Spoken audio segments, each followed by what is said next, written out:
Gabby Petito. Part 15.1. Laundrie. Dead. You will no doubt be aware that Brian Laundrie's remains have been found, and it's confirmed that he is dead.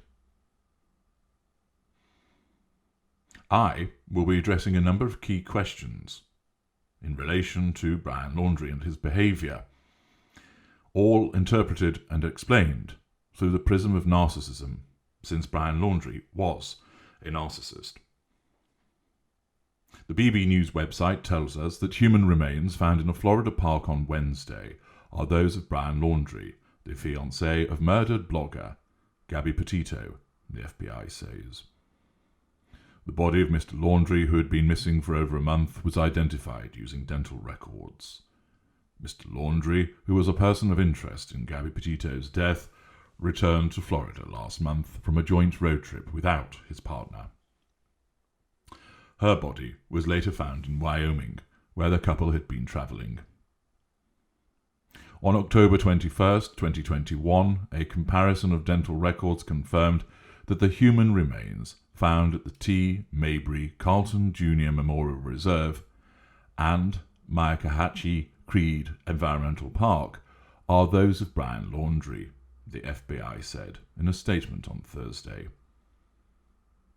A lawyer representing Mr. Laundrie's parents released a statement saying, "Chris and Roberta Laundrie have been informed that the remains found yesterday in the reserve are indeed Brian's.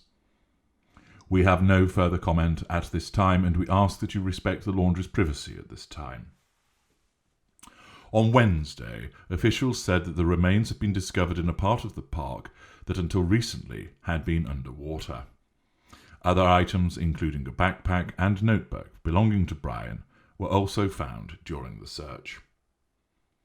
According to NBC News, bones and a skull were discovered during the search.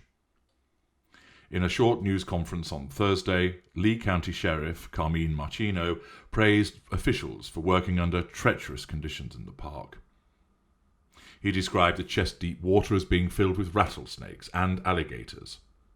"It's not like you're searching a house or a car. These areas are huge, and they are covered by water," he told reporters gathered outside the closed park. The case of Miss Petito, 22, and Mr. Laundrie, 23, sparked nationwide media attention. The couple had spent their summer on a road trip through national parks, documenting their nomadic van life trip on social media. Mr. Petito's parents reported her missing on the 11th of September after they were unable to contact her since the end of August. It eventually emerged that Mr. Laundrie had returned to Florida without Miss Petito on the 1st of September. Her family repeatedly appealed for her fiancé and his family to cooperate with investigators, but he then went missing himself. His parents told police they last saw him on the 13th of September, when he went hiking alone and never returned. The parents, who have been condemned by the Petito family for not doing more to aid investigators, joined the search party on Wednesday. Chris Laundrie, the father, was the person who discovered a bag belonging to his son, the family lawyer told US media. The rapid discovery of Mr. Laundrie's remains and other evidence following the participation of his parents in the search has led some to speculate that they may have planted his remains or evidence. However, Steve Bertolino, the couple's attorney, told CNN that any suspicion that his clients planted evidence at the scene was hogwash. He added that Chris Laundrie had made a chance discovery. Miss Petito's body was eventually discovered in Wyoming on the 19th of September. A coroner ruled last week that she had been strangled to death and left for weeks before her body was found. Mr. Laundrie was not charged with crimes relating to Miss Petito's killing. However, the FBI issued a federal arrest warrant and charged him with fraudulently using her debit card after her death. A number of key questions remain to be addressed. First of all, it is evident, based on the information so far, that Mr. Laundrie murdered Gabby Petito. Why? It is unusual for a narcissist to kill, but certainly not unheard of. As I have explained in the video Why the Narcissist Wants You Dead, and I'd encourage you to find that by searching amongst my many videos and listening to it, essentially, there are a number of factors that prohibit a narcissist from killing somebody. Chief amongst that is the fact that you're of more use to us alive than you are dead. We're able to control you. You provide us with fuel, character traits, and residual benefits. Yes, by murdering you, we certainly assert control, the final control over you, and any threat to control that you've posed has now been nullified. But we've now lost the fuel. We've now lost the character traits and the residual benefits. There is also, of course, the problem that murdering somebody impacts upon the facade, something that the narcissism of a mid-range narcissist and a greater narcissist would be, generally speaking, looking to prevent, to maintain that facade. Furthermore, the more advanced, evolved narcissism of the upper reaches of mid-range and greater recognise the threat that's posed as a consequence of murder, and in the circumstances that represents a threat to the provision of the prime aims, and will either avoid it or, with greater particularly, take steps to ensure that any commission of murder is done without detection, so that that threat to control is similarly nullified. Most narcissists don't kill because the victim is of greater use to us alive than dead. However, there are instances where narcissists do kill, and many instances of murder victims are those who've been killed by narcissists. But as a proportion of the interactions between narcissists and their victims, murder is a very small percentage. There will be those of you who have received physical attacks from narcissists, and perhaps entirely convinced that you were about to be killed. Indeed, there may be some of you listening who faced an attempted murder at the hands of a narcissist. It's not to say that this doesn't happen, but it is a small percentage of all of the interactions that take place between a narcissist and a victim. When it comes to the type of narcissist that's unaware, lesser or mid-range, the ignition of fury plays a part with regard to why the murder takes place. The relevant victim has threatened the narcissist's sense of control, and as you know, we must always gain control or maintain control. It's clear that Gabby Petito had repeatedly challenged Brian Laundrie's sense of control. And it's evident that the events that led up to her death were repeated incidences of threats to control. You've seen my analysis of the body cam footage from the first police officer and the clear friction between the two of them. That event in itself would have led Brian Laundrie's narcissism to want to punish Gabby Petito thereafter. The fact of that incident threatened his control, and he had to assert control over a number of people: Gabby Petito, the park rangers, the police officers. I've explained to you in my detailed analysis of the body cam footage how he asserted control over the relevant park ranger and police officers. But what he wasn't able to do was directly assert control over Gabby Petito because they were kept apart, and then she drove away at the behest of the police. At the time, his narcissism will have caused him to assert control over Miss Petito essentially through indirect control and withdrawal. Indirect, for instance, in the video where he talks about the fact that he loved her, so that it makes him look like he's kind and caring, and with the police officers nodding in agreement to that and taken in by the lies, that enables his narcissism to feel that he's got indirect control of Gabby Petito.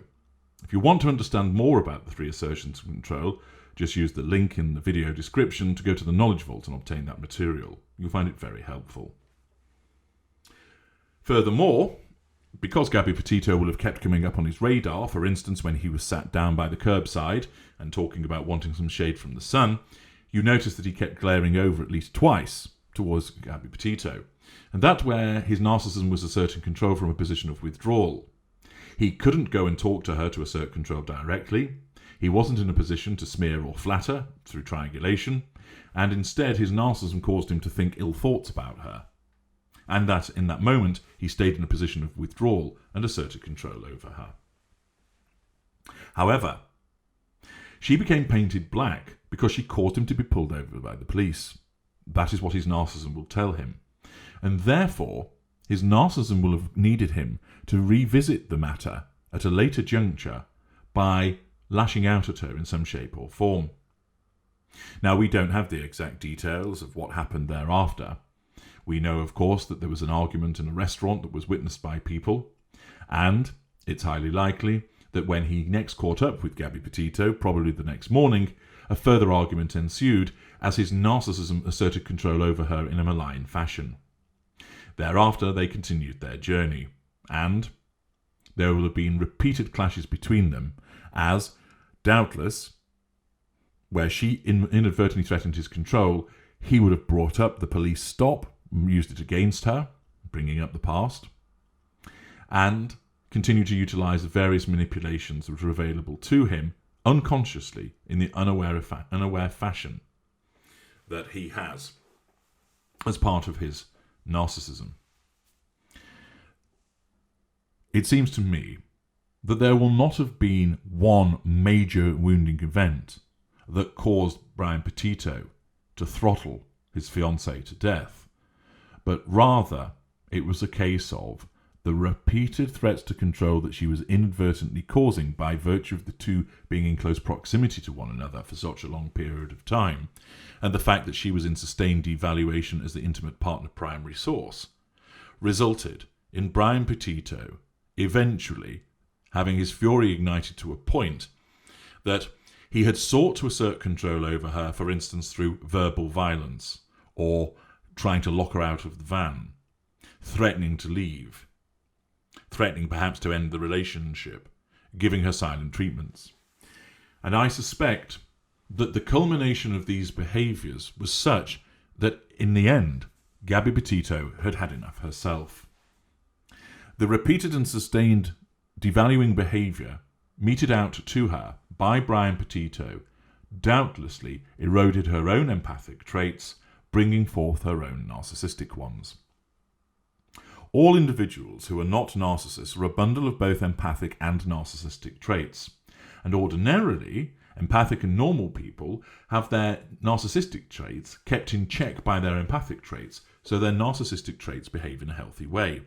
So, for example, your narcissistic trait of pride means that you like to look good, and therefore you exercise, wear nice clothes, wear fragrance, makeup, aftershave, and so forth. You eat healthily.